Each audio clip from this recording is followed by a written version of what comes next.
And so please describe to me what the aesthetic look is exactly. Well, like this guy here. Yeah. So we'll go ahead and bring Oh wow, you really have to come in here? like this guy. Is this No, is this really happening? He met the other guy behind you, bro. Like I don't know what you're talking about. I'm right into that bad boy. You can stay right there, behind the camera, behind the camera. No, see now that you got me jealous now. That's okay. That's not no, fair. but you're more in the category like Luther Rickner, Arnold, okay? My man. Okay. Yeah. Arnold Ferrigno. Huh? Okay. Aesthetic.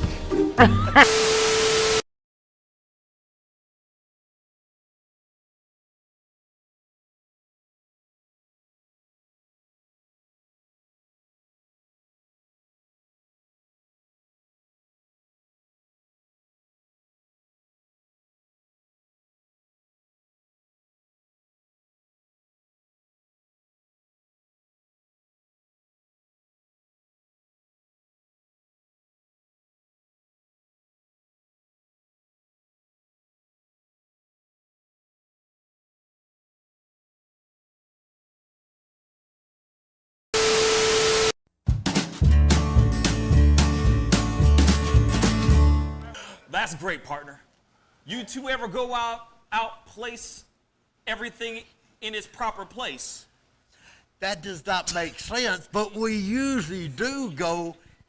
We head to Kroger's, and we work. Oh, yeah. I've got a lady waiting for me back home also. She has the most beautiful scrotum.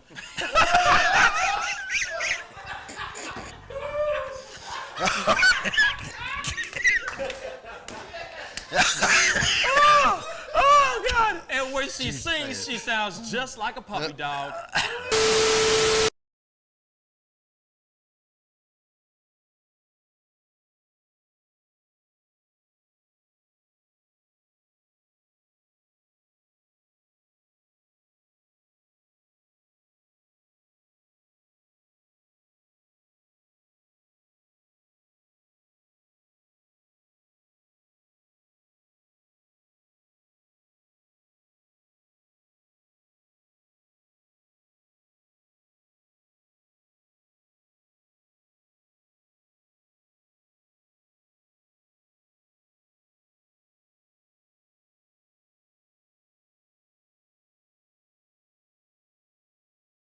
How do you nail a photo? Just gotta get in the mode. You gotta talk with your eyes. Talk with your eyes. Talk with your eyes. You Okay, gotta so have the eyes can expression. you show me a little bit of something, like to this camera? I would love to know how to do this. I just want to know. Well, How I do you do it? mean, Teach the me smile, something. You can get the sexy eyes. Then you know you gotta get the smile. Smile going on some shoes, but you know. Wait, hold up. You got. I got when try it's this time, with you. when it's Hold time on. to laugh, I gotta try this you gotta with think you. of something funny and start laughing. Do it again. Do it again. How do you do it? Teach me. Sexy eyes. The sexy eye. This is sexy eyes right here. Smizing? Smile. So you're smizing. Smile. Okay. And then you gotta get the. No, I look like I need to take a poop or something.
Wish words were like little toy guns. No sting, no hurt, no one, just a bang, bang.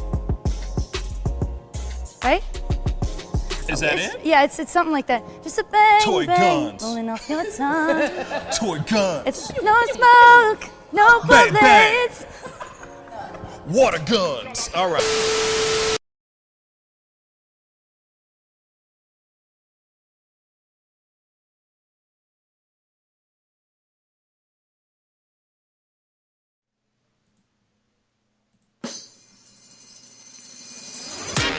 Pascal. You are now rocking with that dude Pascal. We be going wild, Haitian in the building, so original. Got the haters catching feelings. Get your hands up to the ceiling and keep them held high. Cause St. Louis isn't ready. Forget about it, goodbye. Hold up, we just saying hi. Five somebody rise up weekdays. Catch us live, somebody. Let's go. Good morning, everybody, and welcome to the Pascal Show. Good morning, yeah. It is hump day, y'all. I hope you guys are all doing well, wonderful, having a wonderful, wonderful Wednesday. It is Wednesday, y'all. All the more reason to get up and have a great day. Get excited about the day. Get excited about kicking the day in the balls. You see what I'm saying? Nothing but positivity today. If you're feeling good today, be sure to hit that like button down below. Send this show off on a positive note. You know what I mean? Get this show started, on a positive note. You know what I'm saying? There's some good things that are going on right now. Some things to be excited about. And it's in the news. It's in the title down below, which we will be talking about here very, very shortly. But yes, hopefully you guys had some good rest. You had a good morning. For those of y'all who are overseas, hopefully you guys are having a good evening or good afternoon and good evening. To my international family, good morning. But my brother David's in the house. What's a guan, bruh? Hey man, it's all going good here. Just been busy with a lot of the house stuff since I'm remodeling all the rooms. But yeah, it's been a good day. I was just I just noticed that they resumed the the jury selection for the trial of Derek Chauvin just a little bit ago, actually. Yes, so that's new. Yes, they did. So far, they have 3 jurors picked out. They're supposed to have 12 and 2 alternates. Usually, it's supposed to be 12 jurors and 3 alternates, but apparently, they're only doing 2 this time. So I'm excited to see what's going to happen with this whole thing. Obviously, Minneapolis is under a whole lot of barbed wire, if you will, because of everything that's going on. It's pretty insane. You know what I'm saying? It's really, really insane how how prepared Minneapolis is with the barbed wire and the fences and just all the stuff that they have surrounding the building right now is mind-blowing to me, man. It's absolutely mind-blowing. We're going to have to see what happens here. Because it seems like everybody's expecting the worst, or at least the city is expecting Minneapolis to explode. Since we're already on this conversation, we might as well talk about it because it is a perfect segue into the next conversation we are going to have here in the next topic. And it's great news, by the by. But yeah, it's just very interesting how they're so overly prepared for ish to hit the fan with this case or with this trial. By the way, trial hasn't happened yet. A verdict has not been made yet. But they're thinking that people are going to be outside in the streets demonstrating and losing their damn minds. Oh, also, the other thing that I find very interesting, this makes me think of the O.J. Simpson trials. Why, you ask? Cameras are in the courtroom now. Cameras are allowed to show exactly what's going on in the courtroom. So everybody and their mama is going to be watching this thing. In my personal opinion, hopefully it doesn't end up like O.J. Simpson's verdict and this man does not walk. That's my own personal opinion. That man should not see freedom ever again. Chauvin, you mean? Chauvin. I'm talking about Chauvin. Yeah. Chauvin. And yeah, OJ did it too. Let's just be real. But moving on. There's a theory that OJ Simpson's son did it too. That's a whole other Charles Dickens story. Let's move back to Derek Chauvin or Chauvin. Here it is. I hope they don't walk off. I really hope they don't walk off. Like they don't let him walk. That's what I'm hoping for. Because if they do, regardless of what's going on outside, he should be incarcerated, period. He should be found guilty, period. That's just my personal opinion. But I am worried about how the rest of Minneapolis is going to react if the verdict comes out as not guilty. That's the thing I get very concerned about, for sure. You know what I mean? Yeah, it's possible. Well, it is very possible.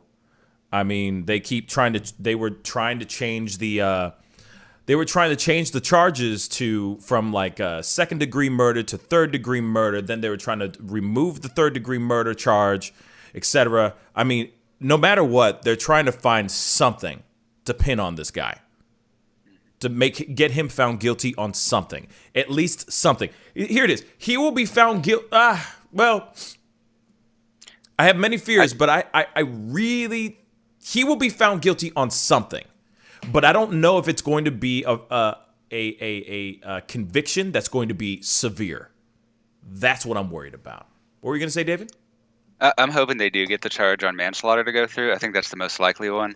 I think second degree murder, in terms of just like legalism, is probably more likely to get rejected. I think third degree murder or manslaughter, and they do have manslaughter on here, are much more likely to go through. But that might be why there's they're afraid of some riots, is that they're going to find him guilty of maybe manslaughter instead of murder. And at the same time, I don't know if Minneapolis is particularly like this, but there's a lot of blue line type people that will probably riot for the other thing, because in defense of Chauvin, basically, or not necessarily riot, but like gather in support of Chauvin. You know, it's a huge concern of mine that it ends up being that way. What you just said, you know, it's also a concern of mine that, I mean, here it is. It makes sense that they have all the barbed wire and the fencing and all that stuff, you know, going on, you know, real talk. Like, it makes sense.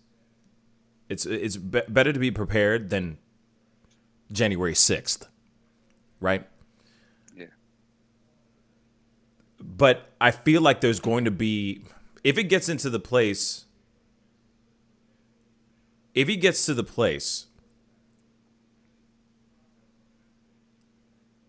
where this case goes on for a while, I have a feeling there's going to be literal civil war going on right outside the court building's doors. Right outside the barbed wire, there's going to be absolute chaos. Here's the other thing, though, too. Perfect timing that they decide to do this, by the way. Because the sun is out. It's not blisteringly cold outside. You see what I'm saying? Like, why didn't they pick a time? Why pick a time when the sun is coming out? Sun's out, guns out. You see what I mean? Why didn't they decide to do this in a different time? Like, if only they could have picked a time when it was like absolute blizzards going on outside. People are too cold to protest. People are too cold to get together and try to go into fisticuffs. You know what I'm saying? They'll protest from their home because it's cold outside. It be cold. But now we are in March. We have marched into March. The weather's getting really nice outside. And if these COVID mandates and restrictions aren't lifted, which some states are already lifting those things, a lot of people are going to have a lot of time on their hands over this summer again. So what are the chances of us going back into what we experienced last year with all the riots and chaos and demonstrations, etc., protests? peaceful protests as well. What are the chances of us walking back into that ish all over again? I have a feeling it's going to be the chances are great. Chances are very, very great. You know, I'm concerned. Like I said, I love my country. I love my people. I love all of my people. When I say my people, I say everybody, all of humankind. Last thing I want to see is people outside of a building fighting each other because, you know, there's going to be people who are going to be waving the thin blue line flags and wearing their Blue Lives Matter garb. And you're going to have everybody else on the other side. Black Lives Matter, Antifa, supporters of George Floyd, and people who just straight up want Derek Chauvin to be found guilty, flat out. And it's just going to be a clash if it's not controlled. And we've already seen situations happen a few months ago, actually like 2 months ago, a little over 2 months ago, that was supposed to be a controlled situation and it turned into absolute chaos. So that's what I mean by, like, I'm concerned about where things are going. I'm concerned. Let's hope it's not like last time. Because, you know, when he got shot and the riots started, like, what happened in the first day was, like, people actually burned to death in their house that they didn't find for a few months until afterward. And I really hope that doesn't get that bad again, because people shouldn't be dying because people are setting buildings on fire. I get why you want to, you know, like, should target the police, not just everyone. That's kind of what you've got to do. And I don't think that it's hard to say. I don't know the police in Minneapolis. Yeah. I've never been there, but it does seem like they are kind of just covering for him. And someone in chat said that their attorney general has done stuff like this before, so it's not too surprising, but it's unfortunate. Yeah, I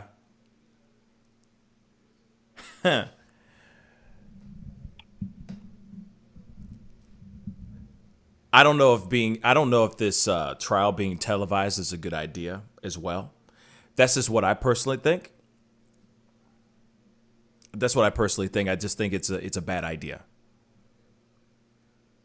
Because during the time of, O.J. Simpson trial, there was just a lot of stuff that was going on outside of the courtroom, in the streets. It wasn't like people clumping in areas. I mean, this was just what was going on, the general feeling, the general vibe throughout the area of people feeling some type of way. And it very much turned into a race thing. And I just...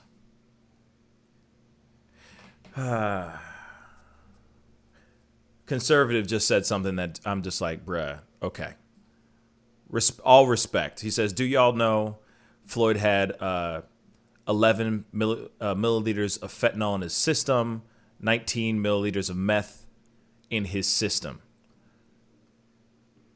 That meth and that fentanyl did not put a knee on his neck.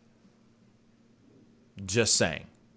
As much as everyone who sits there and goes, oh, you know, he had drugs in his system and therefore this, and this, carry the third, all this stuff. I'm sorry. It's not enough for me. Maybe the guy would have been, would have died of a overdose in the car, or maybe died in the jail cell, in his holding cell. Died in there from an overdose, you know what I'm saying? But you got a guy who has a knee on his neck and everyone sees that. Then conservative says, and he had a heart attack. The reason why he had a heart attack was because he was under dire straits. He was under stress. Then on top of that, you have a person with a knee on your neck. I think any person who is healthy as hell, healthy as a bull, strong as an ox, is going to panic to the point where they might have heart palpitations. So as much as we could sit here all day and say, hey, you know, the heart attack was the reason why he died, it wasn't because of the knee on his neck. Actually, the cause of his heart attack was the reason why he had the heart attack was the knee on his neck, how he was being treated. The fact he was sitting there saying he can't breathe, knee on his neck, etc. Like, I'm so tired of this Candace Owens BS of like, oh, he did this, this, and this. No, this is a human being no matter what. Dude had a heart attack because he had a knee on his freaking neck. Sure, he had drugs in his system, but I guarantee you he probably wouldn't have had that heart attack if he didn't have a knee on his neck. Cause and effect, y'all. Cause and effect. Go ahead, David. Yeah, I mean, I agree that ultimately the officer exacerbated the situation, and that's probably why George Floyd died, especially since they wouldn't let him get up or breathe or anything. 'Cause he did have 11 nanograms of phenyl per milliliter in his blood, which is enough for a small person to overdose on, from what I've seen or looked up. I mean, and so that's it is a possibility that could have had an effect on him. But at the same time, if he's already having some sort of health attack, pinning him over his neck is not a good way to help him recover from that and keep him alive when he was already pretty subdued. And the other drug he had in his system was meth. I don't remember how much, but let's see. Phenyl can cause. It looks like phenyl can cause heart attacks at 11 nanograms per milliliter. But you also got to remember. But you also got to remember, though, really, really, really quick. Then, if he wasn't arrested and he had a heart attack while driving, because he was in the driver's seat, he was driving while being on this stuff. Think about this. What if his body could tolerate that amount of fentanyl? I'm just saying. A lot of people have tolerance. No, seriously, look at Keith Richards, for crying out loud. Dude has tolerance. You know what I'm saying? There's people in this world that have tolerance for certain amounts of drugs. There are people who have said, man, I've done so much certain amounts of cocaine or whatever, you know, that, it would put a small horse, it would kill a small horse type thing. You know, everyone has a certain amount of tolerance in their body, right? Some people, they shoot up heroin once and they die. It doesn't matter how much it is, they just die. Some people can shoot up a freaking whole pound of heroin, for crying out loud, and nothing happens. Some people have certain tolerances. Who's to say he doesn't have that tolerance? You know what I'm saying? Who's to say he doesn't have that tolerance? But then you got to remember, he's high on these certain drugs. His body is panicking. He's got a knee on his neck that's choking him to death. And then he dies. So he has the fentanyl in his body. Tensions are high. The panic is really high. Next thing you know, he dies. Due to complications of all kinds of stuff. A smattering of all kinds of things.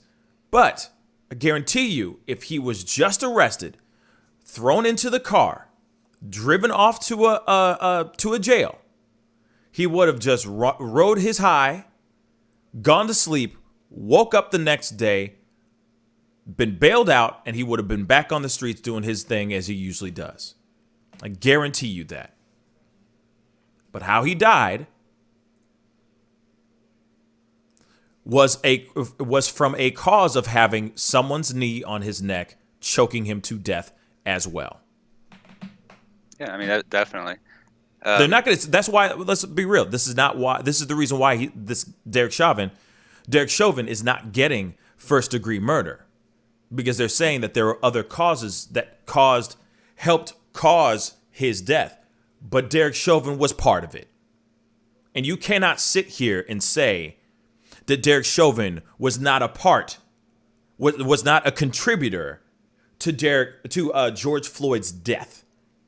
I mean, if nothing else, the surge of adrenaline would have made him much more vulnerable to any health problems. I mean, because when I assume he has a lot of adrenaline going on because he's being arrested and all that, and that will exacerbate those problems a lot. It affects any health problem really.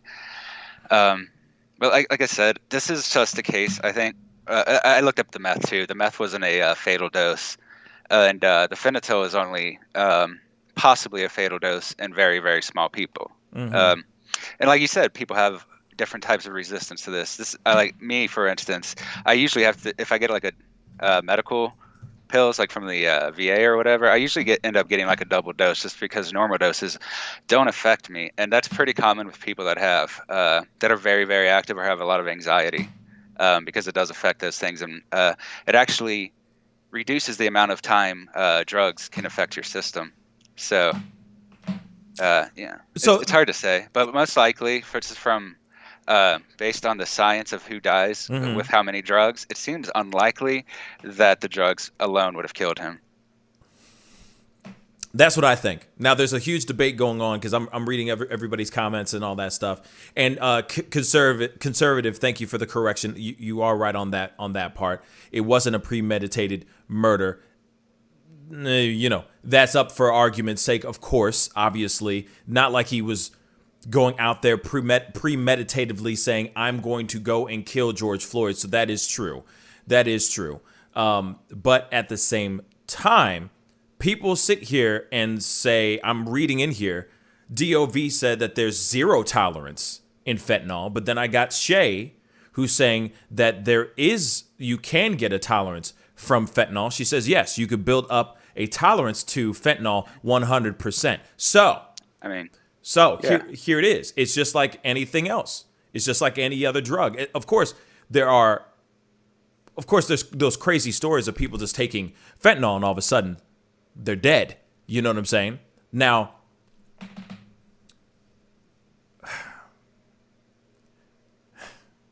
I love all you guys. Let me just say that really quick. I love all you guys, and I appreciate all the opposing opinions and all that. Keep them coming.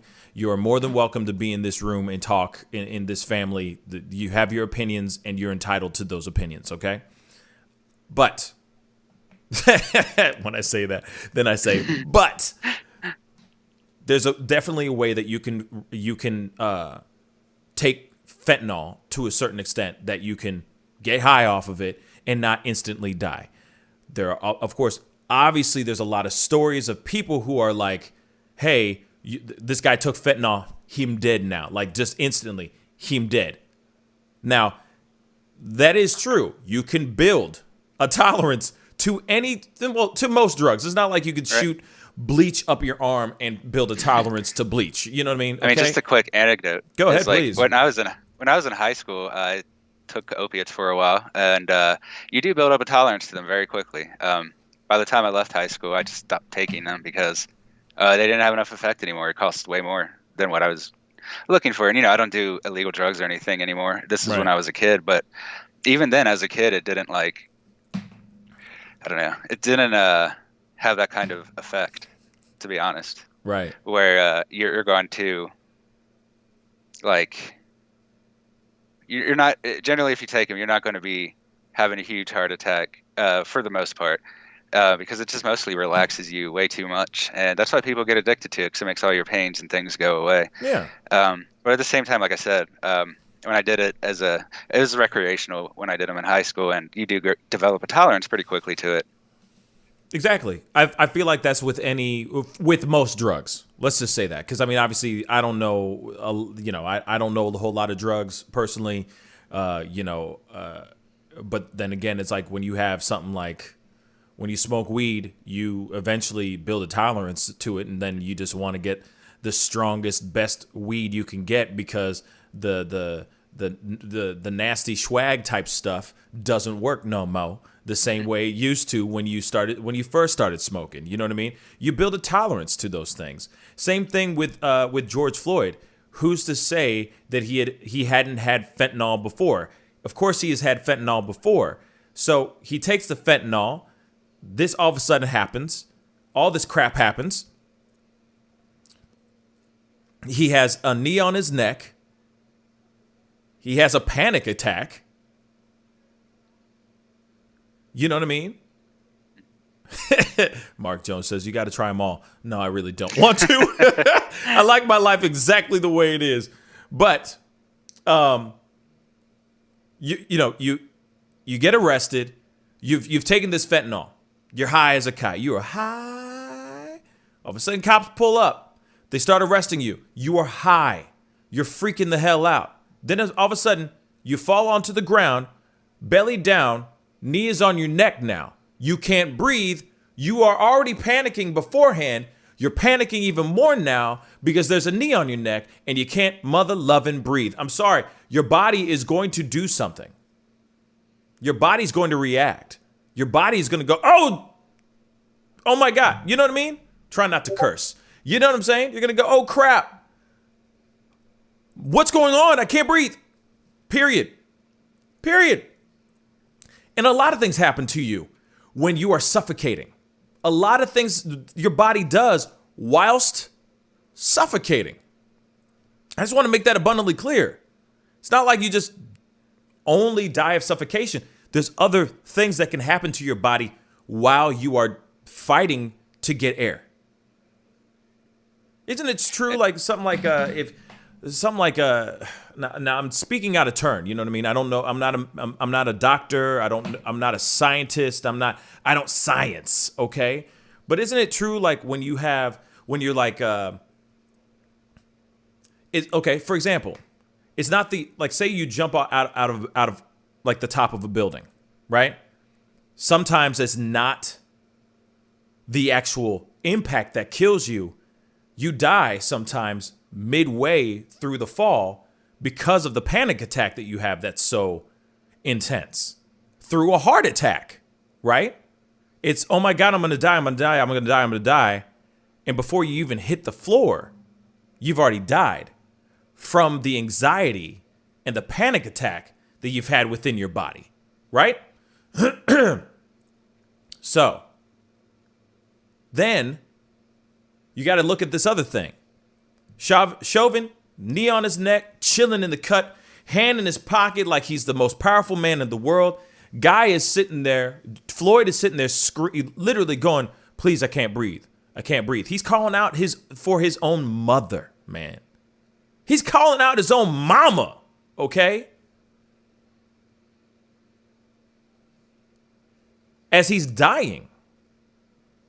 He's having a full panic attack. You know, this takes me back to the Elijah McClain story, where the kid is getting beat up by these cops, right? He's getting detained. He's getting beat up by these cops, all this stuff. And then all of a sudden, he's sitting there. He's splurting out everything he can think of because he's freaking out. He's in panic mode. So he's sitting there saying, I'm a good person. I'm a vegetarian. I don't hurt anything. I wouldn't even hurt a fly. No. Like he's saying anything he can to survive. Same thing with George Floyd. A panic attack, by the way, conservative, can turn into a heart attack. Just so you know. I've seen plenty of stories. I've heard plenty of stories of people having panic attacks that turn into heart attacks. As simple and as small as the wife is having a baby, giving birth, and the man literally has a panic attack, keels over, and has a heart attack in the delivery room. It is possible. It is most definitely possible. You can't tell me otherwise. Okay?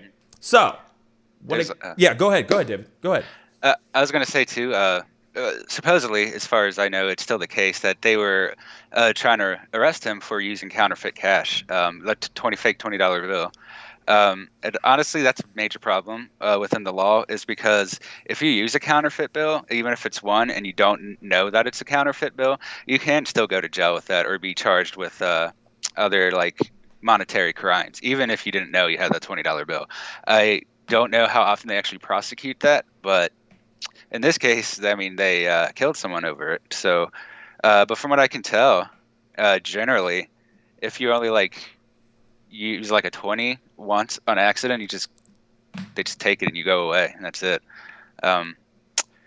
So I don't know, because he wasn't trading off a whole bunch of money. They didn't have any evidence that he was producing counterfeit cash, and it's quite possible he used the counterfeit 20. He didn't even know if it was even a counterfeit 20, because I don't think it's been shown anyway. It might have been. It might be on the evidence, but I didn't see it.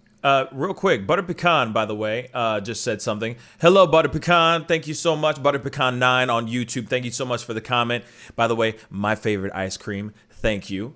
So anyway, she said, when the body lacks oxygen, the heart pumps harder, causing extra stress. Plus the drugs, his heart was already under stress. The knee on the neck killed him. That is a very good, strong point right there. Yeah, like if when you just your body choke these, is, yeah, go ahead, David. I was gonna say, if you just choke these two like major veins right here, normally somebody will pass out within about 5 seconds. But if you do it long enough, you do permanent damage. And so like this is kind of, I don't know. It's ridiculous, really. I can see where some of the confusion came from originally, but in any other case, if someone engages you and you have a health problem, even if it's self-inflicted, like obesity or something, say that you have a higher chance of having a heart attack if you're obese, right? And they don't I mean, of course, being obese isn't illegal, so that's different. But it still makes you more vulnerable to certain things. It makes you more vulnerable to respiratory diseases and all kinds of other health problems. And it is much easier to cause a heart attack in somebody that's overweight, like if you cause that anxiety. And I don't mean by muscle, I mean particularly by fat. And so that's definitely could have been a factor. I mean, I don't know. I mean, there's a lot of factors to put into consideration here, but what we see on camera is a guy putting his knee on a dude's neck. The guy is sitting there saying, I can't breathe, please. He's pleading for his life, and then he goes limp, period. There was opportunities for this cop and all the other cops that were standing around him to do something about this. Doesn't matter if he had fentanyl in his system, whether he had a heart attack from the fentanyl. The man, Derek Chauvin, did not give the man a chance to survive. He put his knee on his neck. He sat there. He was showing it off in front of all these people, looking how powerful he was, putting this knee on this dude's neck. The other cops just stood around. When he finally went limp, if I'm correct, maybe I'm wrong. David, correct me if I'm wrong. But if I'm correct, I think one of the cops that was around him was like, yo, check his vitals. Yeah. Like, exactly. Oh my Didn't know God. he was dead for a bit. Oh my God. Like, him dead for a minute. And this dude's still on his neck, not giving two damns. So, as much as it is like, as much as we want it, as much as every other person, some people want it to be, oh, it's this, and this. I don't know. I can't sit there and go, oh, it's all because of this one thing. I am so sorry. I love all of y'all. I love all y'all opinions and stuff. But this one I cannot roll with and say, oh, yeah, this guy deserves to walk free. He won't get charged for nothing. He should get exactly what he deserves. The dude killed Derek Chauvin. His knee is a cause of the reason why he had a heart attack and the reason why he was basically choked to death. Right. He should be tried and be charged to the fullest extent of the law. He won't get that. Let's be completely honest, because look at the world that we live in. He won't get that. Or they will use him as they will put him on the chopping block, and they will set an example for every other cop out there, and he will be that person to show to everybody, hey, you think a cop gets away with this kind of stuff? No. His ass is going to be going to prison. But I don't think that's going to happen. I hate to be negative. I hate to be that negative guy, because you know how I like to stay positive to a certain extent, but these are the breaks. Yeah. Breonna Taylor's story, which we are going to be going into very, very shortly here. A year ago, she was killed by cops. And there's a year ago. And still, there's no justice for her. I mean, financially, the family got money, but that's about it. You know what I'm saying? And creative and conservative. I respect your opinions too, brother. Like, there's all nothing but love here, man. it is a really, really messy situation. And there is no true, like, there is no 110% right opinion about this situation. It's all jacked up. You know what I mean? I see the multiple angles, but this is the side of the fence I'm standing on in regards to this story. You know what I mean? Respectfully speaking. Go ahead, David. I was going to say, one thing I forgot to mention a little earlier is when you do choke those veins out, that does accelerate your heart rate by up to 3 times. So that's definitely a thing that can cause heart attacks. And you got fentanyl in your body. You got drugs in your system. You know what I'm saying? You're already high. You know what I'm saying? Right. And beyond that, I don't think he'll get the 2nd-degree murder. I think they should have went with 3rd degree, because 2nd degree instigates that he meant to do it, that he had the intent to kill Floyd. And the thing is, you have to prove that he had the intent to kill Floyd. You can't just assume that he did. So, like, that's one of the things they're probably not going to be able to prove that he intended to kill the guy, even if he did. So I don't think the 2nd degree is going to go through. Manslaughter, on the other hand, I think it has a possibility, because that's just killing anyone without intention. Can be manslaughter. Right. So I think that one would go through. I mean, manslaughter, but he might get let off just because he's a cop, and they still have that immunity. So what? Okay, so 2nd-degree murder. Okay, so just roll with me here, because obviously I'm not a lawyer. Okay, surprise, I'm not a lawyer. But when it comes to 1st-degree murder is 1st-degree murder is around the context of premeditated, right? Yeah. 2nd-degree murder is what? It's like an emotional heat of the moment thing. So he could get charged for that. Because he could get charged for that. He could. He clearly was sitting there in the heat of the moment, putting his knee on the dude's neck, basically saying, look how powerful I am. F all you guys who are filming me right now. Don't tell me what to do. I'm the boss here. Check me out, knee on neck. 2nd degree. Could be. Again, the thing I said with 2nd degree is that it does have to have an intention to it, even if it's in the heat of the moment. Oh, 2nd degree. Yes. Damn. So 2nd degree is in the heat of the moment, but it still has to have the active intention, even if it's in the moment. Gotcha. And 3rd degree is just manslaughter, really. It might even. Okay. So yeah. Okay. So then 3rd degree is what again? It's basically the same as manslaughter. Jesus. Okay. So yeah, you don't have to have an intent. You just killed someone through negligence or whatever. So then manslaughter, right? 3rd degree murder and manslaughter. What is the fullest time spent in jail if convicted? What's the full sentence of let's just say manslaughter? Because if he gets manslaughter, what will he get? It's not too long. Let me look at what state was he in? It was Minneapolis. Minneapolis. Sorry. Yeah. Sorry. I was answering somebody. I'm just gonna say it. Conservative. If you want to share a link, go ahead and share the link. You're good.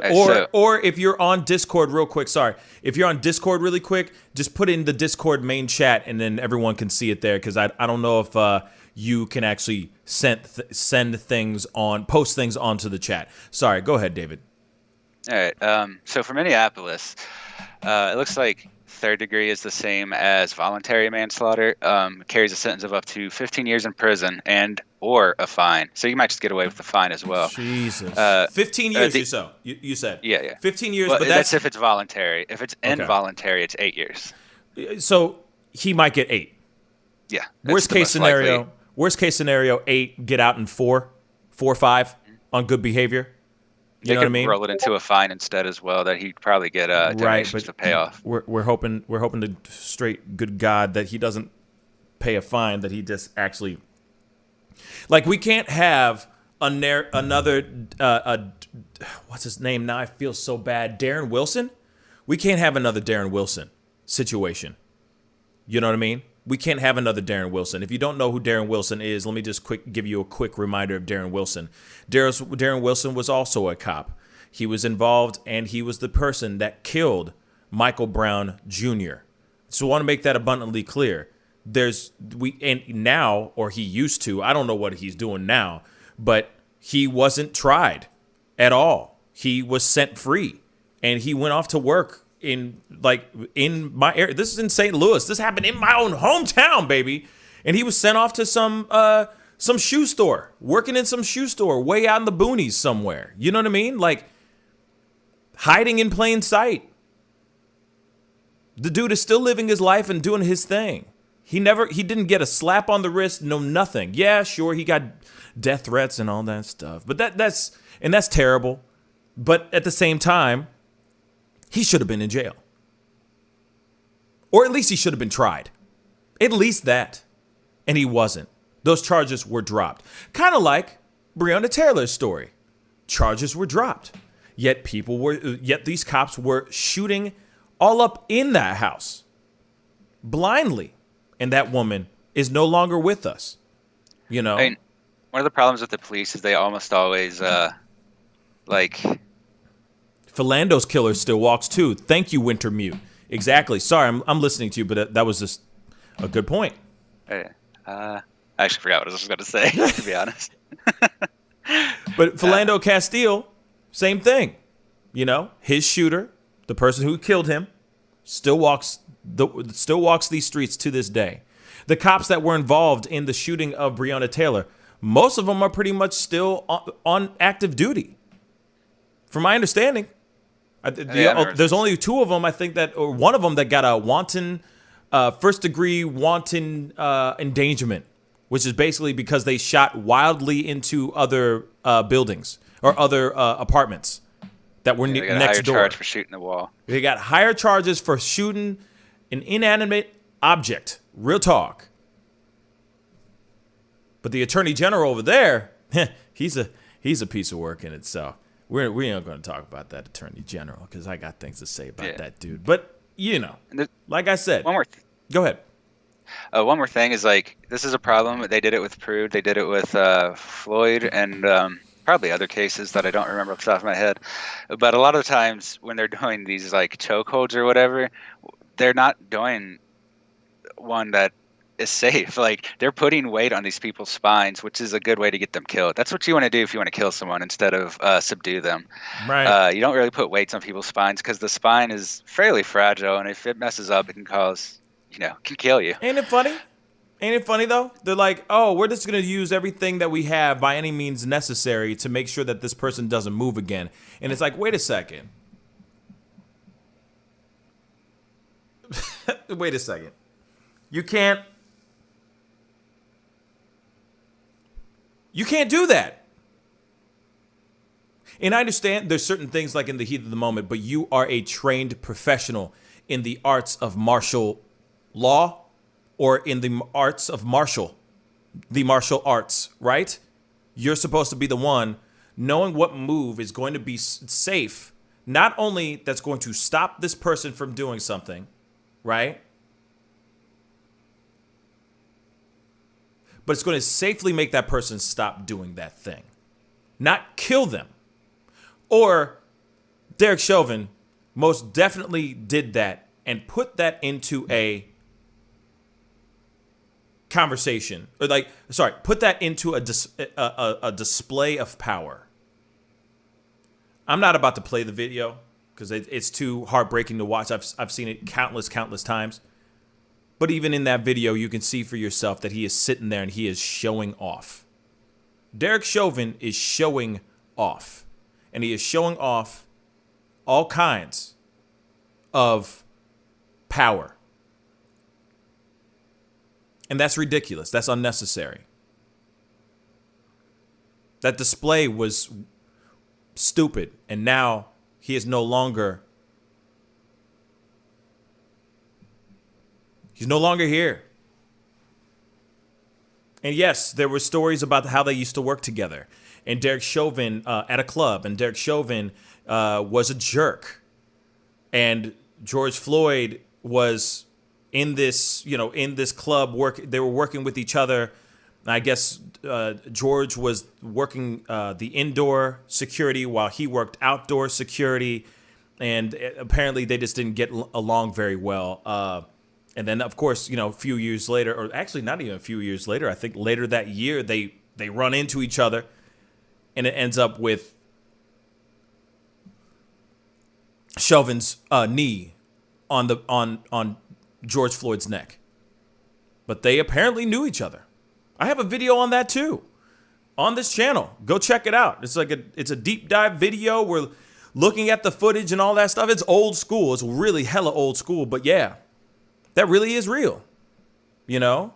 Yeah, Lady Justice, the owner, stated his behavior was aggressive and skittish on hip-hop nights, a.k.a. black people nights. Absolutely.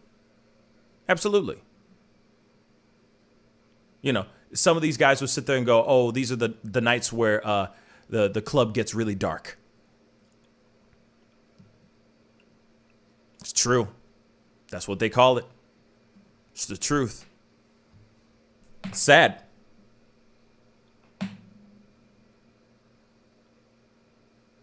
Sad, but very, very true. We haven't even gotten into the stories at all. We're just straight up talking about this George Floyd case, and that's fine. Actually, you know what? F it. We're throwing caution into the wind. We're going willy-nilly today. I might have to change the title of this thing, but I want to hear your thoughts. I'm going to open up the phone lines here very shortly because I want to hear your thoughts on this case, on the Derek Chauvin case. Obviously, they're still picking jurors right now. They're slowly picking jurors. We might not see a verdict until deep into the summer, I have a feeling, because this is going to be a long one. And, of course, we're all going to be watching this mother lover. But real quick, I want to say something really quick, because it's a little bit of a left turn, and I've talked about it on the show in the past, and it has to do with clubs. It's a left turn. So just go with me on it, okay? Just take the ride with me. Now, if you notice, I'm not sitting here saying that all clubs do this, but a lot of clubs do this. And I've heard this from many friends of mine who are DJs that DJ some of the most popular clubs and all that. And they'll sit there and say, like, if they're going to a particular place, a particular popular joint, let's just say that place is more predominantly white, right? But then they start seeing more and more people of color are starting to walk into the club. The owner or manager of said club will come over to the DJ and say, it's time to change up the music. It's getting a little dark in here. Verbatim. That's the reason, a lot of reasons why a lot of these clubs shut down too, you'll see, is that they say, oh, suddenly there are too many black people in this club now. It's getting too tainted with color. And a lot of times these owners will shut down the club and re-erect the same club except with a different name. Ever notice that you'll go to a club and you wonder why it's only a country music club, or they only play 80s music or like 90s music or something like that? They're wanting to make sure that it stays a certain demographic, and that's it. It's all premeditated. But it's interesting when you're in the room, in the DJ booth, seeing this happen. And they're playing like, I don't know, they're playing something, some Drake or something, I don't know. And then all of a sudden, it changes to Britney Spears. I'm not kidding. It's like, and then it goes to whatever. Super poppy, Katy Perry type stuff. And you're like, wait a second, what just happened? Why did this just happen? The manager will give that DJ the look like, it's time to switch it up. And most of the patrons that walk in will leave. Because they don't want to listen to that kind of music. They're not there to listen to that. They want to, they want to listen to the other things. They want to listen to the music that drew them in the first place. But this is what they do, y'all. Like, this is not a joke. This is real talk. At least this happens in places that I've been to. Yeah. I mean, it's crazy. Too, sorry for the left turn, but I just had to say that. What were you going to say, David? So like especially with regard to the Breonna Taylor case, that in most states it's actually allowed to perform self-defense against a law enforcement officer if they're using excessive force. So that's a state law as well, and for Minnesota. Wait, that's where was Breonna? Kentucky. Shot again? Kentucky. Louisville. Right. Louisville, Kentucky. Yeah, they have that law too, where you're allowed to defend against an officer if they're using excessive force. Not that anyone does it, because they usually get shot. Because if the police are using excessive force, they'll just use more excessive force when you legally defend yourself. That's part of why immunity really needs to go away, because they're not really subjected to the laws that they're supposed to follow. Because if you do have the right to self-defense if someone breaks into your house. And it's some states have even decided, I don't remember which ones, decided that even if it's like officers that are visually dressed right and they kick down your door without any warning, that's like self-defense is legal in some states in that case. And but like I said, we've been seeing these issues with police immunity, and it is one of the things that the Congress is looking at, that ultimately, even though you're allowed to defend yourself against excessive force, they end up killing that person. Ultimately, you could just call that murder because they're breaking the law to do so. And we really need to see people get charged for that. They need to be held to the same laws as everyone else. And the problem is the people that are supposed to hold them to the law are themselves, and they're not going to hold themselves to the law if it hurts them, obviously. Most people wouldn't, let alone police organizations that have depended on this and their unions for generations. But yeah, that is one thing I really want to see from Congress, is for some of that immunity to be reduced. Because the entire point of things, like, say, the Second Amendment, is that you're supposed to be able to defend yourself against the government if they're using excessive force or doing illegal things against you. And that is, in fact, the law. You're allowed to do that against police officers. But what we really need to see is the reduction of their immunity, so that if they do perform a crime, that they do face some sort of retribution for it. And in, like, say, the case of Breonna, there actually is video that they knocked. But in that case, like, you could probably, I mean, I guess this is getting into the next story. Do you want to get into the story about Kenneth? Yeah, we could talk about that really quick. I was gonna just say we were gonna get into just opening up the phone lines here in a second, but I do want to say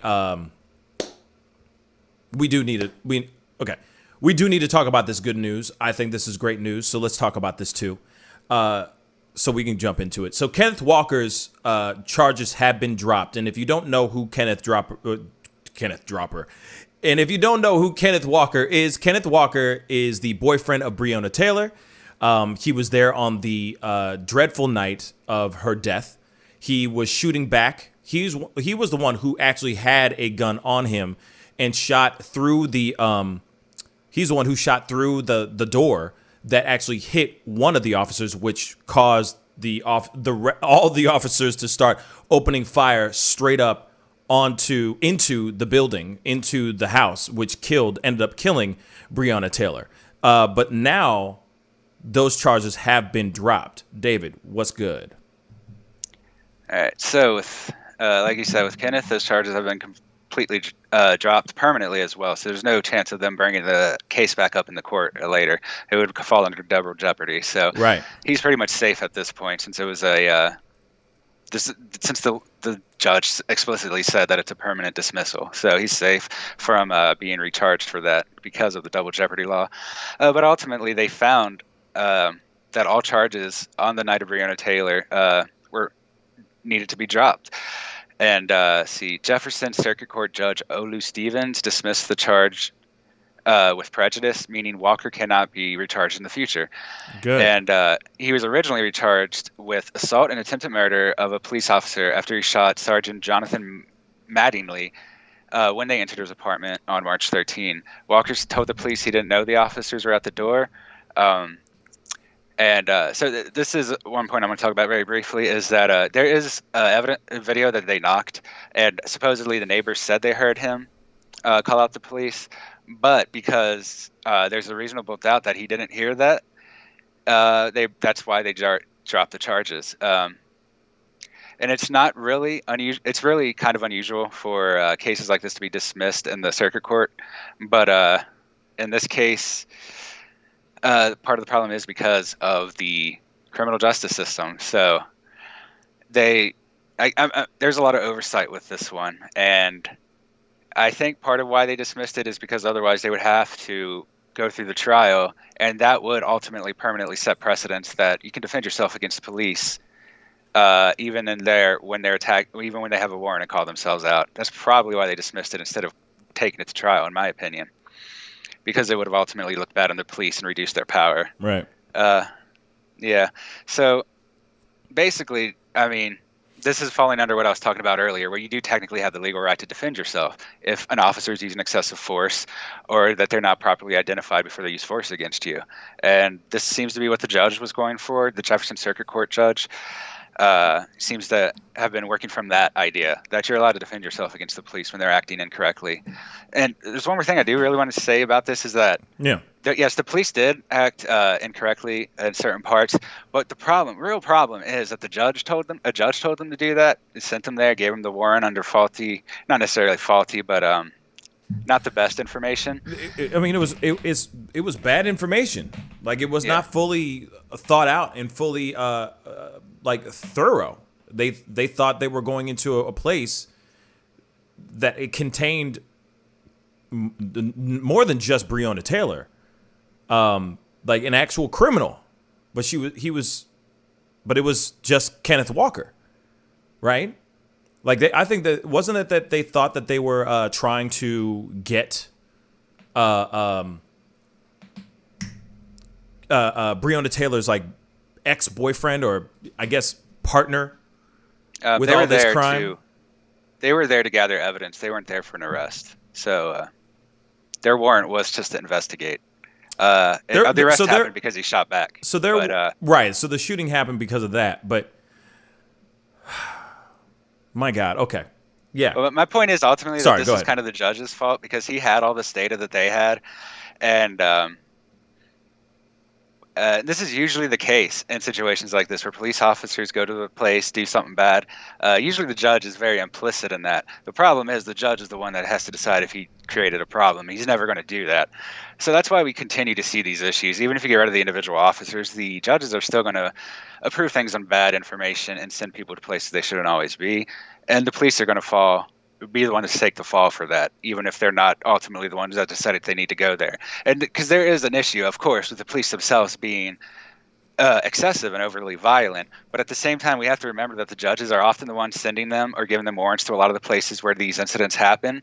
And a lot of times those warrants turned out to be inadequate with bad information or straight up false information. There's a fabricated evidence for one of the cases this year. I don't remember which one, but it was one of the cases where a white officer killed a black person, and they found like evidence that ultimately legalized things like racial systematic racism or like slavery. Oh my! So we really need to. What's up? Did you No, break everything? my camera just totally fell down. Yeah.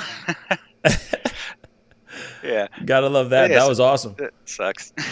But I finished anyway, so basically I was listening. It was just totally just fell off completely. Oh boy. Okay, we're back to normal. Sorry. But yes, here it is. I think this is really good news. You know what I mean?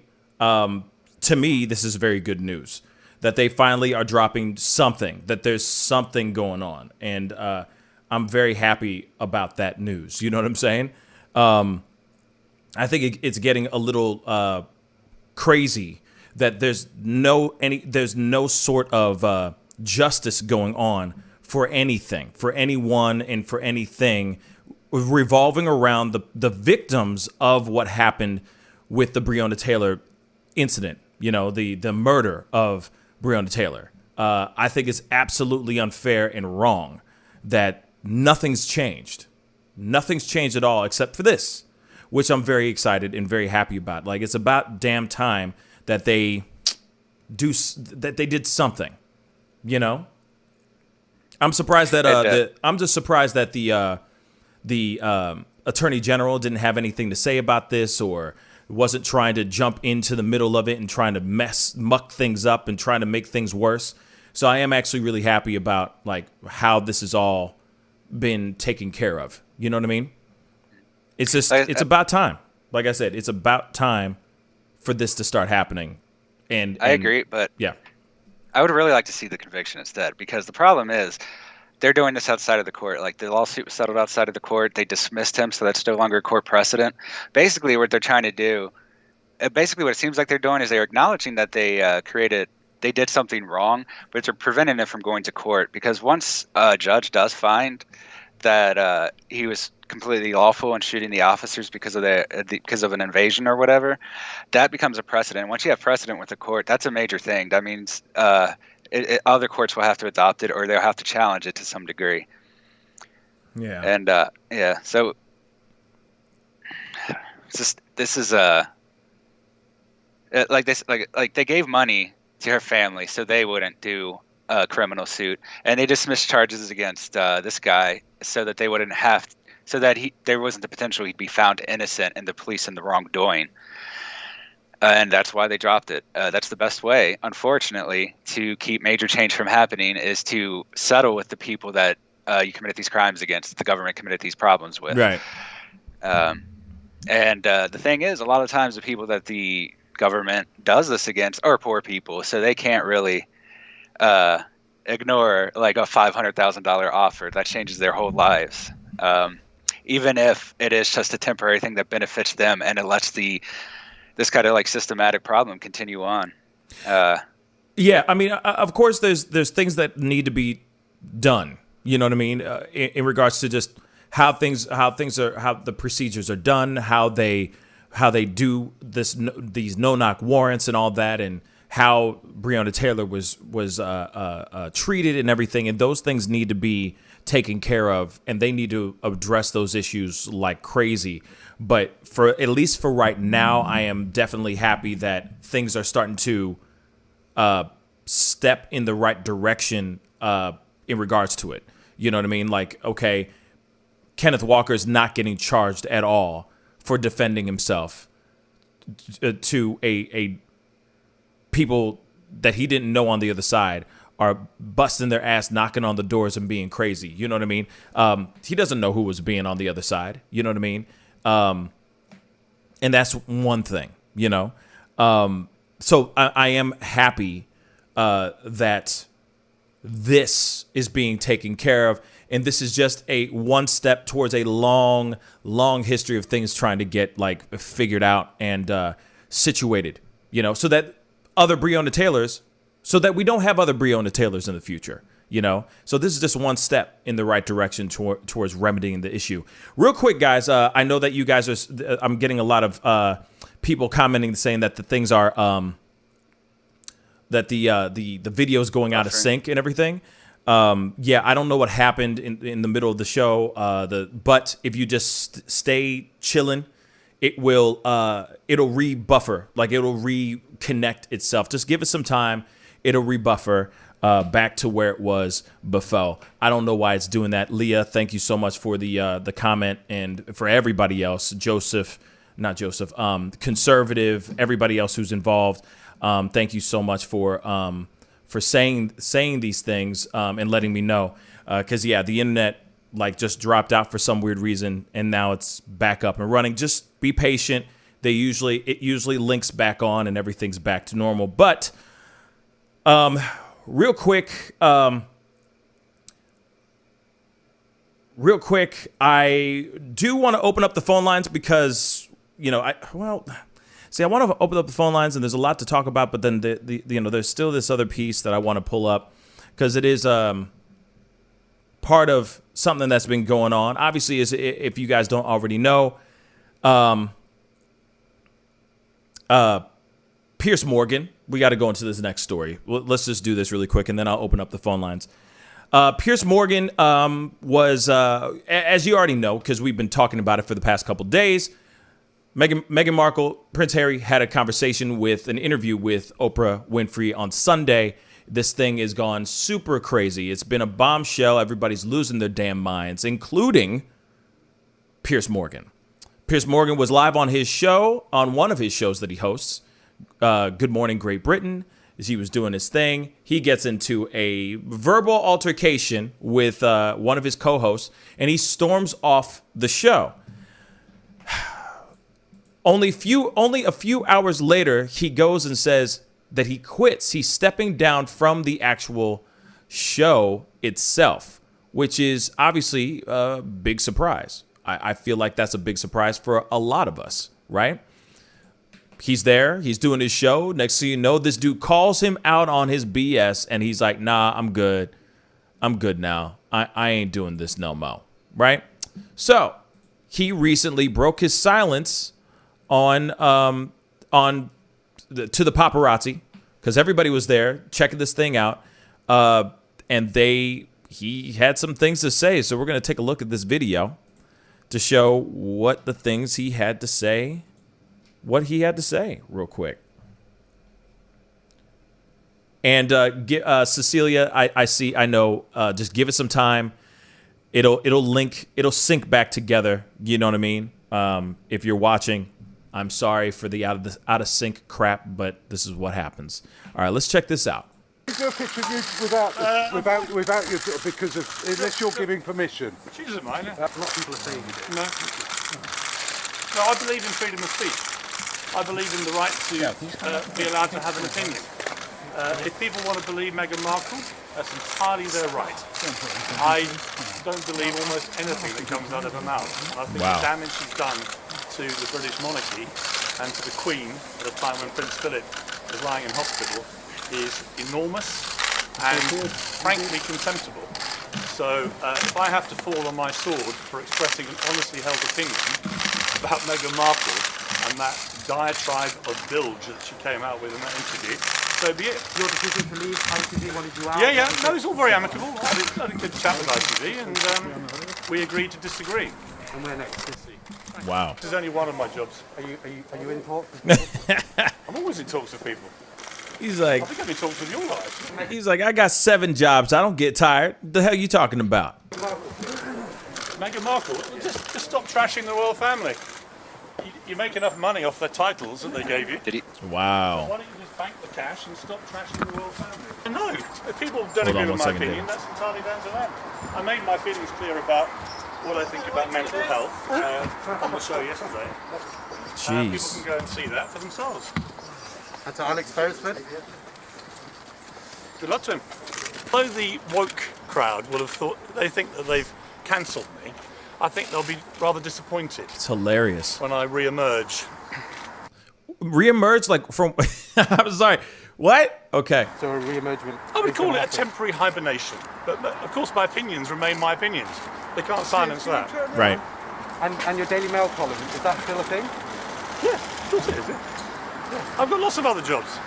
If you're worried about me going hungry, you don't need to worry. I'm not worried. I'll see you. Good to see you again, by the way. You too. Cheers, guys. I better get going. I wish you'd be late.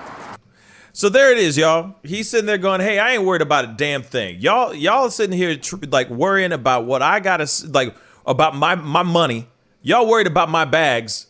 Hey, I got 7 jobs. I don't get tired. We good. Like, I'm not gonna go hungry anytime soon. So don't worry about me. I'm good. I'm Gucci. Thank you so much for your concern, but hey, I'm still making my money. I'm still counting them ducats. You know what I mean? But it's funny because he's sitting there going, okay, you know, when I reemerge, I don't know what he's reemerging from. You know what I'm saying? I don't know where he's going to be coming back from. But allegedly, I guarantee you this is going to be a thing where he's going to sit here and say, oh, yeah, don't worry about a thing. Like, he's going to get a show from this. Watch. You know what I'm saying? Ellen King just said, hear the crack in that voice. He doesn't mind if he still has his Daily Mail column. You know, and it's funny because, yeah, he probably has to hold on to that Daily Mail column for dear life because that's his only bread and butter for now. But I guarantee you, just like the whole thing that happened with Gina Carano or any of those things, I guarantee you there's an avenue out there for him. There's going to be someone on the far right in Britain, because I don't know what it lies. I'm assuming they do left and right as well, like conservative and liberal. There's a far right, or there's a right-sided company or whatever that's going to sit there and go, we like your opinion. You have every right to have that opinion. Let's give you a show, buddy. Watch. Give it a couple weeks. Give it a couple months. He'll have a show back up and on some channel in no time. This ain't going to change nothing. This actually just makes him more popular. He can turn this into a cash cow. David. Yeah, it's definitely possible he'll end up doing that. He does, to me, though. He seems upset about this, so I think it's affected him a lot more than he's admitting to. Obviously, it was a very dependable job for him and all that, but ultimately, I guess no one canceled him. He kind of did it to himself. He decided to resign, and I didn't watch all his comments about the interview. I'm not even sure if he saw the interview before he made his comments, since a lot of the royal experts didn't. So he might not have even seen the Oprah interview. Let's be real, but. You probably had enough. He obviously has his feelings about Meghan, period, and it's not good. And go ahead. Yeah, he's just being a royal apologist, basically, trying to defend the royal family for some reason more than private citizens. But man, I guess that is kind of probably the more conservative bent in England. Probably does so, or Britain. Because I guess the royals are functionally a part of the federal government, so that does attract more right-oriented people sometimes. That could be why this is. At the same time, you have a lot of these people, like these royal experts, whose claim to fame is an expert on relationships and rules within the monarchy, who don't even seem to know all the history and don't even watch content before they actually respond to it. There's already a community bias to create this story, obviously. Otherwise, people wouldn't be saying the same crap before they even saw the interview that they're saying after it. So hopefully, I don't know if he'll come back. I don't know really what the talk show situation is like in England. It seems like a lot of them come to the U.S. to get a show. So my guess is that he might come back, but most likely he's going to end up fading for a while, if not permanently. I think what he's going to do now is try and stay hidden for a while so that people can forget what he did. And since he didn't get fired technically, it makes it less of a deal. But here's the thing, though. I don't think what he said was all that terribly bad. All he said was, we just want proof. The problem is that what was really bad, I think, is when he had an argument live on his show or live on the morning show, got up and stormed off. Him having his opinion of like, hey, well, don't get me wrong. If he's sitting there going, oh, it's a Jussie Smollett thing, I think that's wrong. That's absolutely wrong. If he was just sitting there going, hey, I just want proof. If you're going to sit there and say something, you might as well back it up with some proof, some hard evidence. That's where I think there's nothing wrong with him having that opinion. Where he screwed up was that live show, morning show, having an argument with the co-host named Alex, him calling him out live on the show, he stands up and walks off. That's where he messed up. That's where he jacked up the whole thing up. Real talk. That's just, in my personal opinion.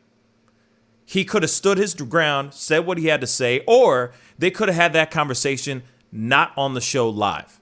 They could have had that conversation after the show on the side somewhere, whatever. The fact that he had that conversation and the fact that Alex was saying what he had to say, and Piers, who has a strong opinion, still sounding kind of naive, actually ignorant, I'm sorry. That's where it was a bad look. And I think he realized, I look like a fool. This man is making me look like a fool, and I can't stand here and just let him make me look like a fool. The mistake was when he walked off. I don't think him sitting there going, I just want to show me the Carfax is wrong. I think all of us were sitting there going, well, where's the proof? I want to see the proof. Shoot, I would love to see the proof. Real talk. I want to see the proof. Who's the person? I want to know. That's not mean for me to say. Everyone's curious. Everyone's curious about who the person was that she's referring to. The wrong is when he got up and walked off. And also, like, him just still going over and over and over again about it and going all up on this stuff. It's just, it's ridiculous. To me, in my personal opinion. I think that's where he messed up. Personally. But, real quick, I'm going to open up the phone lines because I know that some of you guys migrated over to Twitch. Some of you guys are over on and still on YouTube, sticking around. You know what I mean? I would love to hear your thoughts on all the things that we talked about.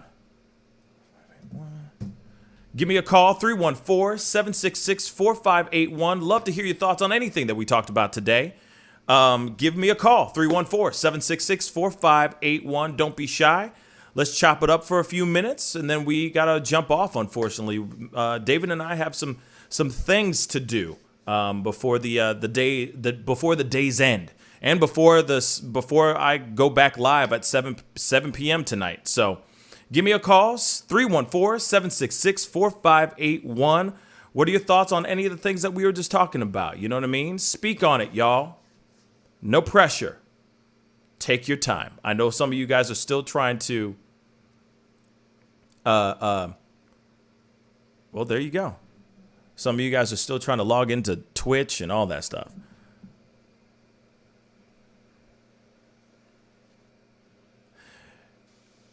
Hey, you're on the mic with the Pascal Show. What's your name and where you calling from? Joseph, calling from Arlington, Texas, out here. What's up, Joseph? How you doing, man? What's good? What's good, man? What's going on, man? Same Nothing old. Nothing much, man. Nothing much. Good. Yes, started.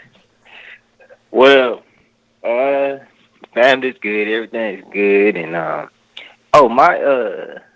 take on well, first of all, good morning, Pascal family as well. My fault. My take on that Kenneth thing. I'm very happy that the charges was dropped against him because he didn't do anything. You know what I mean? Right. And that whole situation behind the Breonna Taylor is so sad as it is because I mean we're still trying to undergo justice. You know what I mean? And then with Piers Morgan, that man just ignorant, But right. Like my mom said, some old spirits, that people have their upbringing. Sometimes you can't change how their upbringing was because, I mean, that's just how they were raised. So they would never actually feel or acknowledge or know the situation behind someone of a different tone of skin or, the reality check of it. Right. And I just like with Piers, the another is just like, yeah, that man got 4 or 5, different jobs, but eventually how you treat your first one or however many other that you did have, like how he walked out and felt entitled, jobs, they'll look at that. You know what I mean? And not to say that, like you said, we do want to see, the proof or whatever, but it's so hard to try to, I mean, let's just say hypothetically, if she did give the name, yeah, well, then that would probably make her look stereotypical. That'll probably make her look, I mean, it's already making her look some way, but I feel like as long as Prince Harry is by her side, that should be proof enough because, I mean, he ain't said nothing else. Like, he ain't say, like, girl, why you lying? Or, I don't feel like he would put himself in a position to where his significant other would put them all at a risk of fabrication. You know what I mean? Right. Yeah. It's just at the same time, it's just like, yeah, we want proof, but I don't think hypothetically, I don't think that would have been a good fit on the family in general if she was to give a name, because the outcome of it might not be so discreet as to what she's saying now from her truths that's going on already, because everybody doesn't need to know what goes on deep inside the family. You know what I mean? Yeah. Yeah, and I mean, but what was you gonna say? Well, I was gonna say a bunch of things, but it's all good. Long story short, definitely when it comes to Kenneth Walker, is what you just said earlier. Kenneth Walker it's good news. It's a step in the right direction. I totally agree with that. I mean, right. I think that it's good news. We got to get things moving. Today, if I'm correct, today marks the 1-year anniversary of her death. So it is kind of perfect timing in regards to that. But then also on top of that, when it comes to Piers Morgan, he's just an interesting individual, and he's definitely feeling some type of way. I just saw something that Cyan McManus just said on YouTube. Megan called ITV to complain about Piers Morgan and his statement on mental health. And that is why he, quote unquote, quit his job, as they did not want to be associated with someone who bashes mental health. Allegedly, that's what came from the situation. So it's crazy. And then Jay, the boss, said London radio channels called Meghan's son a monkey, which is something we talked about on one of the previous shows. And they called her disrespectful names. That shows how the majority of people in Europe feels. And that's something that just keeps rolling on and on and on. And yeah, I mean, you got paparazzi, you got news articles, all that stuff, calling her son, Archie, who wasn't even born yet, that he's going to look like an ape and stuff like that. Just absolute crazy stuff. And Piers Morgan is just adding to that negative press. At the top of the food chain. Yeah. He's one of those guys who's making millions of dollars off that stuff. But go ahead. Right. But it's so crazy to me that Piers Morgan is having the view that he has. I mean, I get it. If you see a dog bark, you would think that it do nothing. It does nothing but bark. You see a cat, it does nothing but meow. I think that the reality of, it's been almost hundreds and hundreds of years that, that this country has had a royal family within it. You have so many people that will overlook and think, oh, they're not racist, or, oh, what are you talking about? That because that's all that they know. They wouldn't look outside the box except for what they only feel for whoever is around them to think that way. You know what I mean? Right. Yeah, man. But because you see his daughter was right next to him.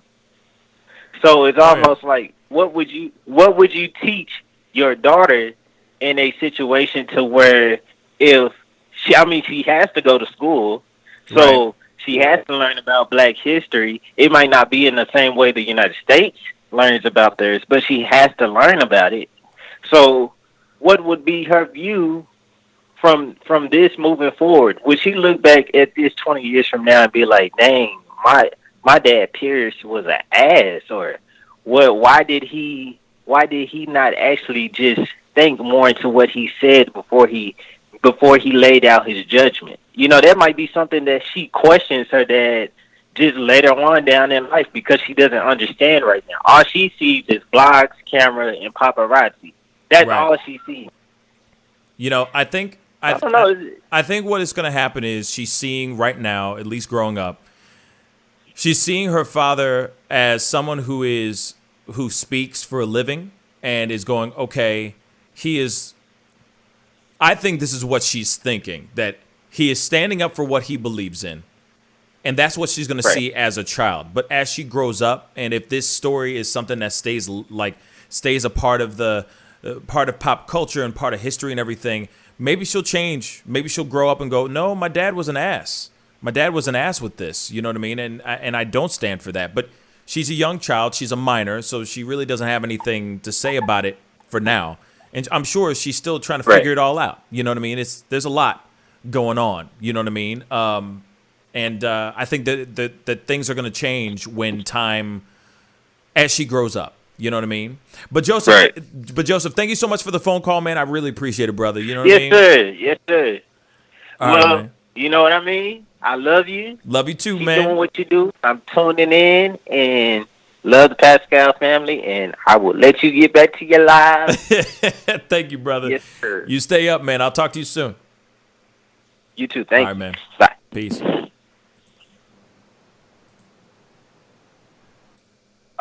Hey, you're on the mic with the Pascal Show. What's your name and where you calling from? Tuning in and Yo, what up, Pascal? This your boy, Conservative from Tampa, Florida. What's man? up, Conservative? What's good, man? What's on your mind? Speak on it, bro. So I wanted to talk about the George Floyd topic that we were going over. Okay. And everything that I've been looking at, it's just there's so many complexities to the story, which is why when I started really deep diving into all of the different nuances of the story, because full disclosure, when I saw the 8-minute clip, as everybody did last year, of course, my mind immediately went to, oh, that has to be first or second degree murder, no doubt. But then when I started looking at, okay, what does it take to convict somebody of first or second degree murder in a court of law, that's when I started saying, oh, shoot, there's all these other things that are going to be taken into account that at this point, in my opinion, I could rationally see this man being innocent, and I understand the outrage that may spark.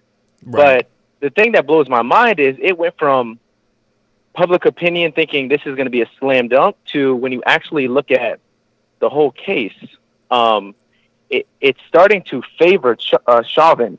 A couple of things I wanted to point out real quick is they're trying to stick him with second degree unintentional murder. And the bar to stick him with that is that they have to prove beyond a reasonable doubt that he was the sole cause of murder.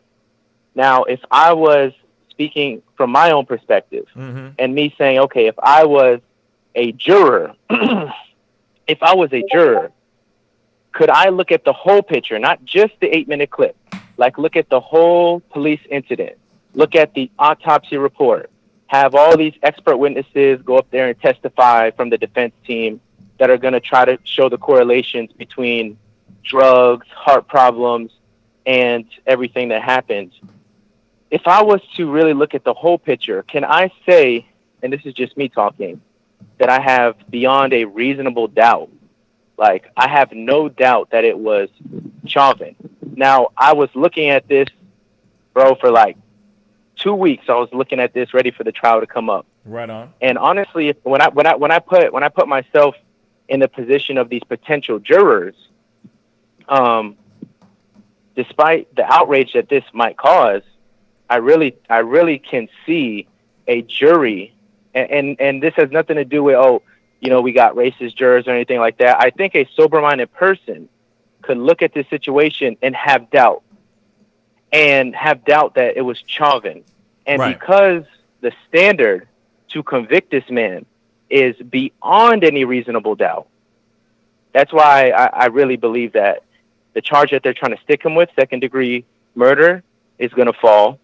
The manslaughter thing, I think that's going to get carved up because they're trying to say that his move was negligent.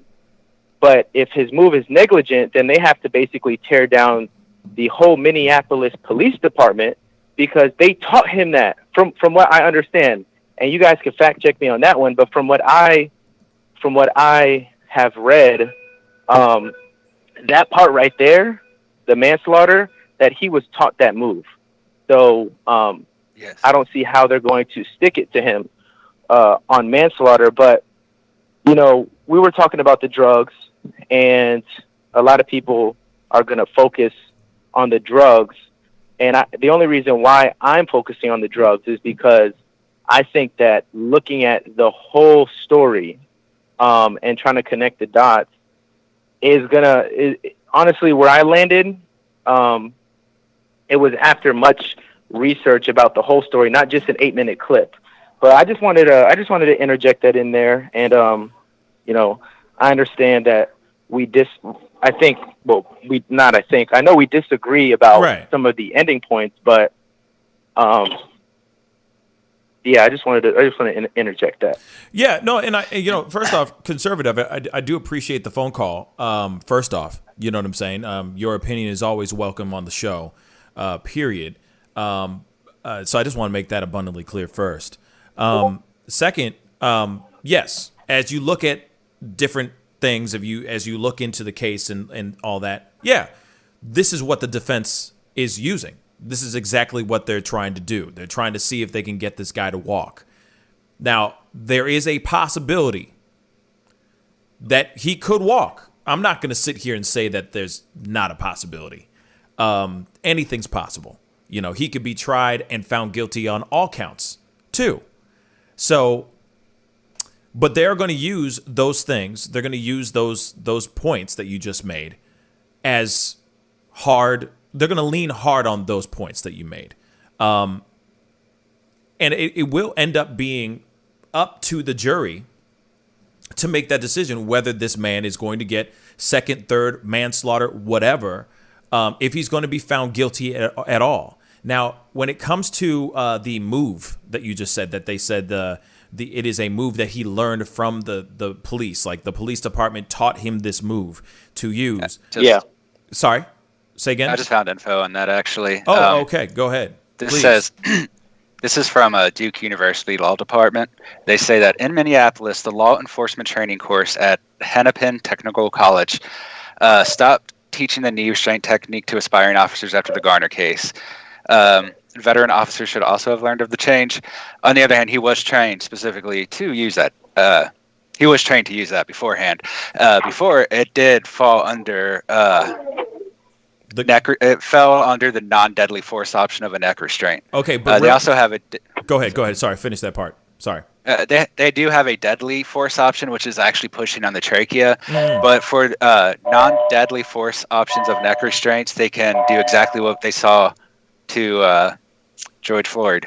That is inside. I'm looking at it right now. It's in their training, or it was. Okay, so it's been removed since then, but so it was what he was initially trained in. So the Eric Gardner case happened when? When was this? When you say that they were not allowed to use that move after this case, what year was that? Just so we have that abundantly clear.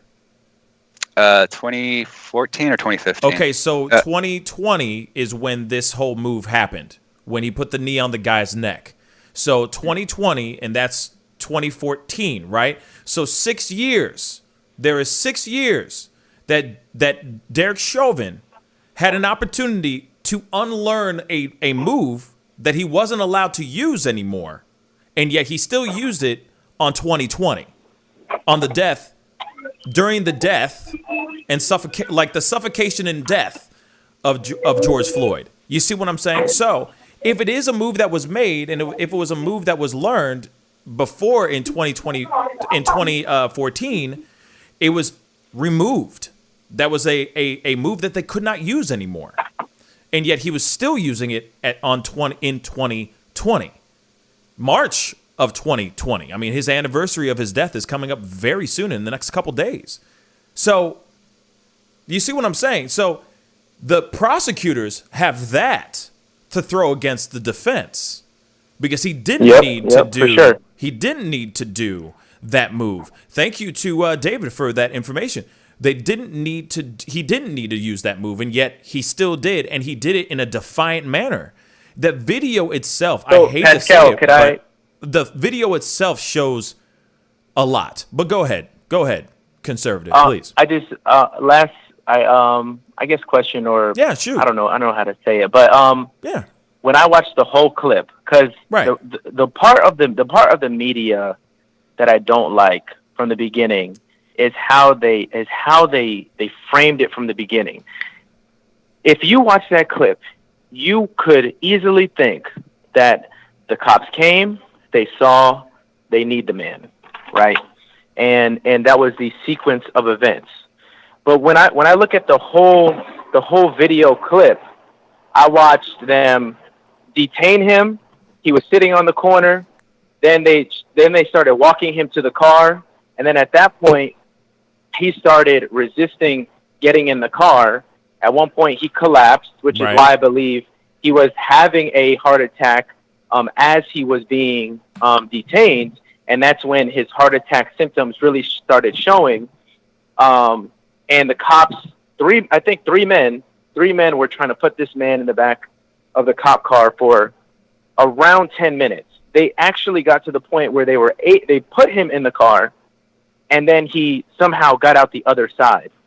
So these men are trying to detain Floyd, and they're not trying to use excessive force, and they're trying, and then at the end of the day, then Chauvin comes in, and he goes for the move that we are now discussing and is going to be under fire, which is the knee. Yeah. So to me, it's like, it's not like these dudes came in ready to just end this dude's life. It was like there was a build up. Right. There was a 10-minute resistance, and then the cop said, "You know what, Chauvin, I'm talking about." Chauvin said, "You know what? We can't get this dude. I'm gonna pin him down and I'm gonna knee him," and then everything happened. And then unfortunately Floyd lost his life. Right. So I'm just saying, the way I wish all of this was out from the jump, and I think a lot of people, and I'm not one of those conservative people who are going to be screaming if Chauvin is guilty. I believe that I believe for us to for us to have some sort of peace moving forward, we have to have, and I know it's hard on your side, we're going to have some faith in the judicial system working. And if that means that it works and it concludes Chauvin is guilty, apart from my opinion of what I think, then I have to rest in that. And I'll say, you know what? He went through trial. The defense did all they could. The prosecutors proved this, and this. I'm going to hold my hat on what the prosecution and what the jurors say. So I'm not one of those, I'm going to pound down the courthouse if this man is guilty. But at the same time, what I see and what I have seen is the media pumping this up as if it's a slam dunk from the beginning, and it's not. And I think that that's going to help everything that you said. Like, Minneapolis is going to get burned down, dude. Like, it's going down. If this man is acquitted, it's a wrap. Oh, it's a wrap. And I believe that, and I believe that the media played a part in it, because it was like, you guys, like, think of the people who only watch NBC, CNN, MSNBC. Like, if you're, and nothing against just like, hey, you know what, consume your own media diet. But if I'm one of those people sitting there watching that, then I'm thinking for a whole year, oh, when this trial comes, boom, it's a slam dunk. So then if it doesn't happen, well, then all of the other narratives are going to start running around, you know, systemic racism, all that other stuff. And I just think that it's overall, we are in, I don't think civil war, because I don't see that big of a group of Americans willing to die over this to spark a civil war. Mm-hmm. But what I do see is a small scale civil war, like Minneapolis, it's like certain cities are going to pop off. Right. But ultimately, at the end of the day, Pascal, we're all losers with this, because there really is no winning side, which, at the end of the day, dude died. Right. And there is no winners here. So yeah, I mean, at the end of the day, yes, there really isn't any winners, because here it is. At the end of the day, George Floyd is no longer with us, period. He is no matter what, a loss of life. There was a loss of life. Someone died during this whole altercation. There's a lot of things that you said here, and unfortunately we can't go any further right now. I got to wrap up the show. But and you did say a lot of stuff, and I do appreciate what you said. But I just want to say these few things, and then I got to wrap it up. Okay, but here it is. So yes, in the 10, it's a long video. There's a long body cam footage video of him, and yes, there's he is detained. He is brought in. He falls. He falls before he gets put into the squad car.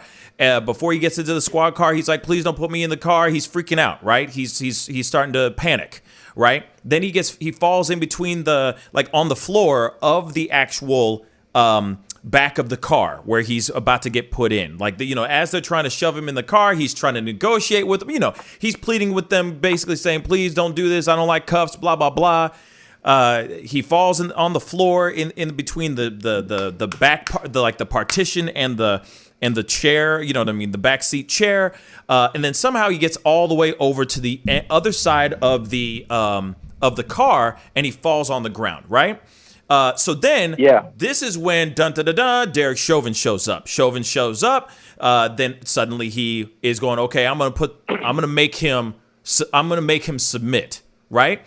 I'm going to make him comply. So then he goes over, puts his knee on the back of his neck, sits there, phones and cameras all galore are standing around watching this dude put this knee on his neck for 8 minutes and 24 seconds, and then George Floyd perishes right there, right? They throw him into a stretcher, they take him off to the hospital where he later is announced that he is dead. All right. Now, there's a lot that's going on in that story. Yes, he was not wanting to get into the car, but he was already detained. He was already arrested. He had cuffs on. He had his hands behind his back, cuffs. He was already cuffed. So as far as anything goes, the worst thing he did was basically say, "Hey, I don't want to get into this car. Please don't put me in this car." That's the worst he ever did. He didn't kick. He didn't scream. He didn't headbutt nobody. There was nothing going on except him trying to plead to them not letting him get into the back seat of the car. Then all of a sudden he falls onto the other side of the other side of the squad car, and there's a knee on his neck. I'm sorry, when I look at that, it doesn't automatically say, "Oh, he was being difficult." What were you going to say, David, really quick? Because we got to wrap up the show, unfortunately. Yeah, I was just gonna on the neck restraint thing. The newer rules do not define lethal versus non-lethal. It's based on conscious versus unconscious, and the conscious neck restraint, which is what Chauvin used, may only be used against a subject who is actively resisting, and says neck restraint shall not be used against subjects who are passively resisting as defined by policy, and that a MPD employee shall keep anyone that was in a chokehold under observation until they're released to medical or law enforcement, and any officer who used a neck or chokehold has to inform individuals taking custody of the subject that they did that so they can track the liability, basically. Yeah. So they would have had to report that to the paramedics on site that, hey, this move was used on him, by the way, is what you're saying. Yeah. Okay. And so there's a lot and here it is though, conservative. You are saying things, you have good points here. These are the talking points that the defense is using to defend their client. They're using these exact talking points. They're using the fentanyl thing, they're using all this stuff. At the end of the day, nobody wins. Even if he is found guilty or not guilty, regardless of the outcome, we still have somebody's life that was lost, period. No one wins in this situation, period. This situation should not have happened. Even if he had fentanyl in his body, if he put a gun to a pregnant woman's belly or no, it doesn't matter. This man shouldn't have died. Not in this way. And that's what's so sad about it. Conservative, thank you so much for the phone call. I really do appreciate it, man. Appreciate Real talk. You, brother. Appreciate you, man. You, brother. All right, brother. Peace. Take care, man. It is such a frustrating story. The case is obviously makes everybody's blood boil. Everybody's blood is boiling when it comes to this situation. A lot of people want to see justice, maybe for the cop, maybe for George. This is one of the first in a very long time of a cop being tried for something that he did. And what he did, I mean, of course, this is my personal opinion. You know what I'm saying? This is my personal opinion. And, you know, of course, it's David's opinions as well. These are just opinions.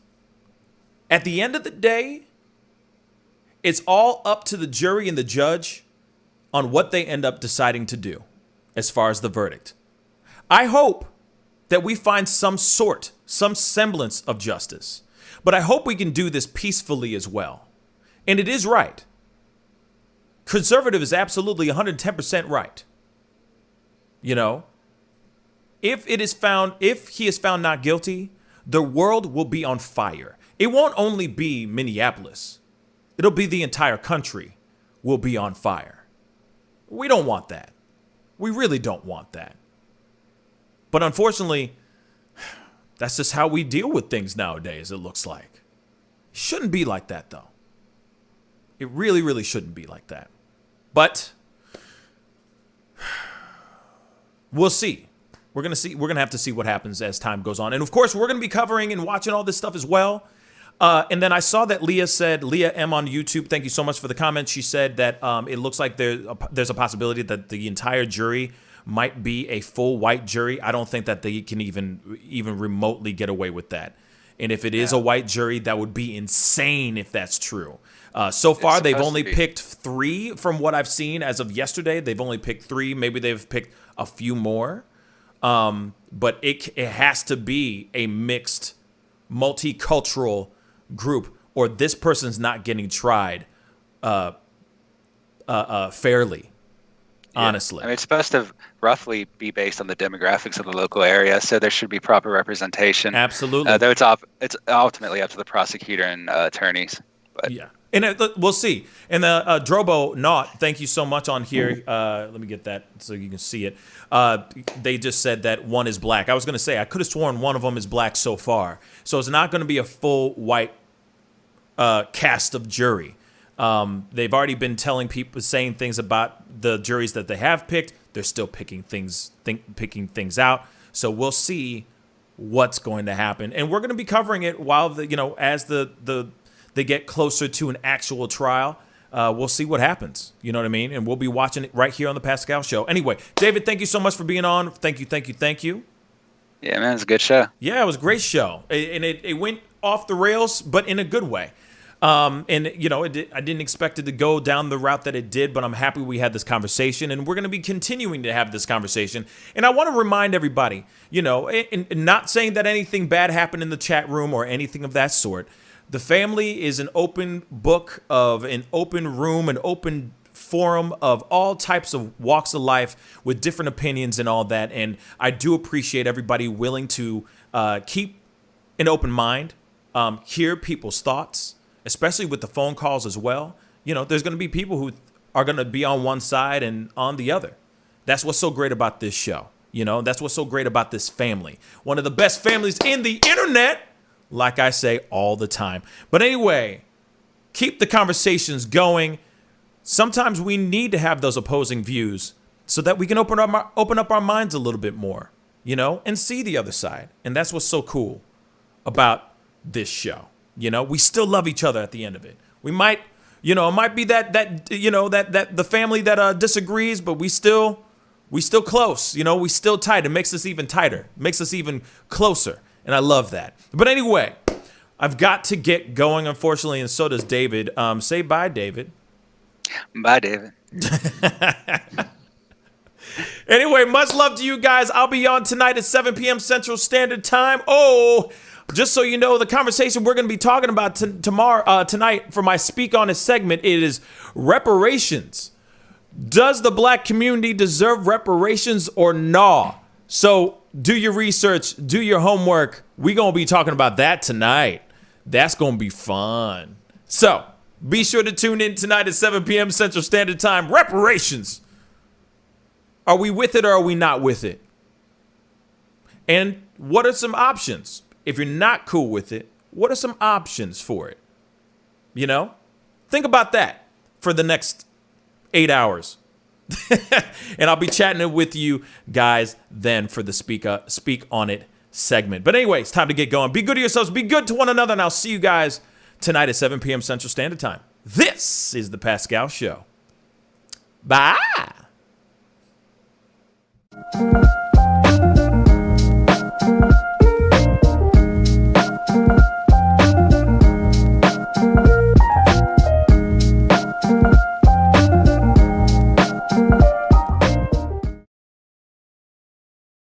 Wellness for the holidays. Don't cancel them. Prepare, STL. Decorate. Make it as normal as you can, but slow the spread of COVID. Wear a mask. Wash your hands. Watch your distance.